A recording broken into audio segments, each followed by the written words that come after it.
చినశంకరంపేట మండల కేంద్రంలోని సోమేశ్వర స్వామి దేవాలయంలో మహాశివరాత్రి పర్వదినాన్ని పురస్కరించుకుని ఉదయం ప్రాతకాల రుద్రాభిషేకం ఘనంగా నిర్వహించారు.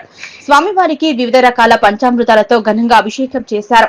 ఈ సందర్భంగా పూజారి ప్రసాద్ పంతులు మాట్లాడుతూ గత 55 సంవత్సరాల క్రితం మట్టి దిబ్బ నుంచి వెలికితీసిన ఈ దేవాలయం అతి ప్రాచీన దేవాలయమని, దేవాలయంలో స్వామివారిని పూజిస్తే కోరిన కోరికలు తీరుతాయని ప్రగాఢ నమ్మకం భక్తులలో ఉందని, ఇంతింతై వటుడింతై అన్న విధంగా ప్రతి సంవత్సరం వార్షికోత్సవ వేడుకలు ఘనంగా నిర్వహించడం జరుగుతుందని తెలిపారు.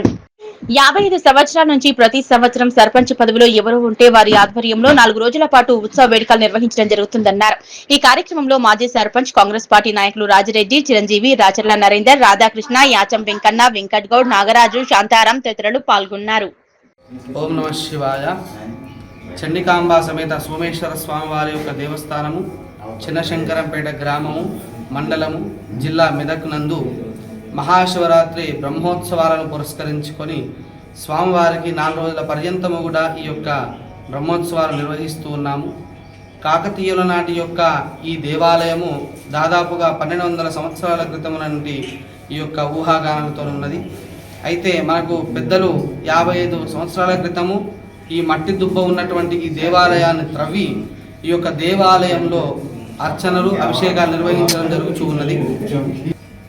అప్పుడు సర్పంచ్ గారైనటువంటి శంకరప్ప గారు ఈ యొక్క దేవాలయాన్ని ముందుకు తీసుకెళ్లి అభివృద్ధి పదంలో నడిపించి ఉన్నారు.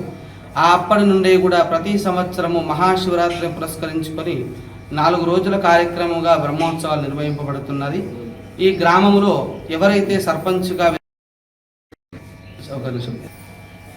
ఈ యొక్క బ్రహ్మోత్సవాలను ఈ యొక్క గ్రామ సర్పంచ్ ఎవరైతే ఉంటారో వారే ఈ యొక్క బ్రహ్మోత్సవాలను కూడా 4 రోజుల పర్యంతము నిర్వహిస్తూ ఉంటారు.